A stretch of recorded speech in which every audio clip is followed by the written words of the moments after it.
Donc j'ai été invitée par le musée Haute-Tour pour travailler sur les contes et légendes locales. Donc tout ça, c'est parti d'un travail qui était commencé déjà en 2018, qui s'appelle ECAT, donc qui est sur le même principe de disparition assez prononcée du motif, parce que là on le voit peut-être pas très bien à l'écran, mais il y a quelque chose, en fait, derrière tous mes tableaux, il y a un travail de dessin qui est plus ou moins visible selon les conditions lumineuses et selon où est-ce qu'on va se positionner par rapport au tableau. Donc tout ça, c'est parti d'une recherche sur la déesse grecque Hécate. C'était en 2018, et donc Hécate, c'est la déesse de la lune noire, donc à savoir des nuits sans lune, où on a une luminosité qui est extrêmement faible. Donc moi j'ai voulu allier ce questionnement sur Hécate et la question de la perception la nuit à la forêt. Car Hécate est aussi la déesse des magiciens, des sorciers et des sorcières, et donc qui induit une ambiance de mystère, de magie, de doute, de peur. Et donc la forêt, notamment la nuit, représente aussi tout cet univers de fantasmagorie. Et donc ce que j'ai voulu, c'est essayer de croiser ces deux perceptions pour vraiment questionner notre rapport à la nature et à la lumière. Et donc, suite à Hécate, j'ai été invitée par Saint-Gervais pour travailler sur les légendes locales. Et donc, c'est là où je me suis rendu compte qu'il y avait un terreau très riche sur tout ce qui est la question de la mythologie et des fantasmagories, et même des réinterprétations de beaucoup de mythologies grecques ou autres d'ailleurs, dans la culture locale. Donc j'ai commencé par passer un bon mois à rechercher dans les archives de Haute-Tour des témoignages, des articles, des légendes, des livres de contes, et j'ai recoupé en fait tous ceux qui revenaient le plus souvent.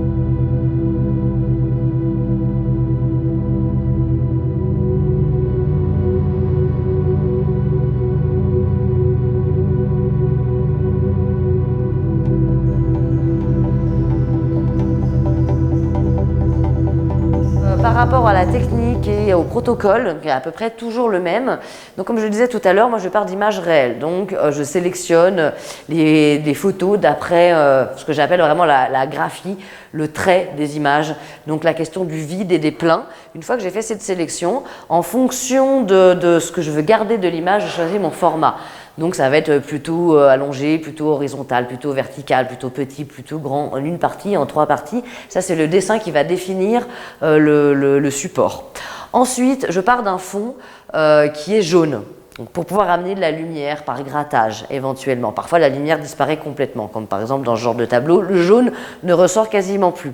Ensuite, je peins, ce qui est plutôt une forme de dessin grâce à une peinture. Je n'utilise pas les capacités de la peinture à proprement parler, ce que je peux appeler une forme de l'ordre de la silhouette. Donc notamment ici, on a par exemple cette branche-là qui a été dessinée, hop, celle-là aussi.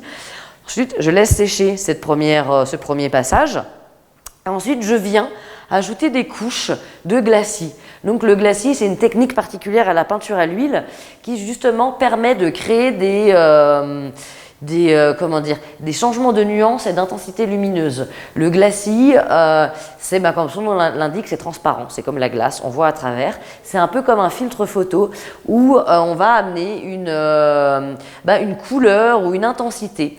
Et par l'accumulation de couches, donc là, il doit y avoir une dizaine ou une vingtaine de couches. C'est variable, ça dépend des pigments, ça dépend de la lumière, ça dépend de ce que je veux atteindre. On va dire, à chaque tableau représente minimum une quinzaine de couches, je peux aller jusqu'à 20 ou 30.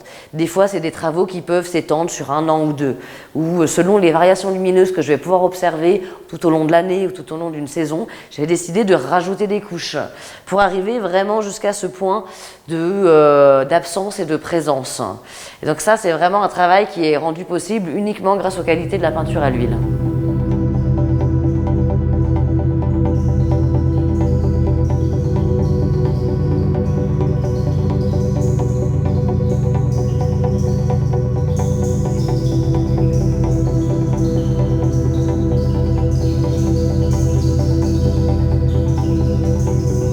Et donc ce tableau, qui est aussi le deuxième plus sombre et le deuxième plus imposant de l'exposition, a pour titre Le Sarvan. Alors le Sarvan, tout comme les fées, ne s'inspire pas d'une légende particulière, mais c'est plutôt un personnage récurrent dans la mythologie locale. Et donc le Sarvan, qui a aussi d'autres noms, qui peut être appelé le Sarvin, le Servant, le Sarvan, le Chevrin, le Batsaré, le Follet. Et donc, il représente de manière générale l'esprit domestique du lieu. Donc, on a plein de témoignages un peu partout, dans toute la Haute-Savoie et même la Savoie, de personnes qui soit ont toujours vécu dans une maison et ont remarqué des phénomènes étranges, ou des gens qui emménagent dans une maison et qui remarquent des choses. Souvent, c'est à peu près les mêmes ambiances, c'est la nuit. On entend des bruits de pas dans les combles, dans le grenier, dans la cave. On remarque que des objets ont été déplacés, que des pommes ont été mangées, que le beurre a été volé, que le foin dans la grange a été mélangé. Et donc, pour expliquer toutes ces mésaventures nocturnes, on pourrait dire, l'explication récurrente est toujours que le Sarvan ou le Sevran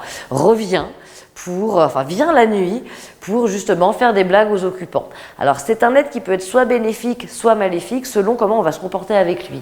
Si les habitants de la maison vont être bienveillants, c'est-à-dire penser à lui laisser une gamelle de reste le soir devant la porte, le Sarvan s'occupera de la maison. On protégera notamment le foin des ravageurs, des rats, des souris et même des serpents.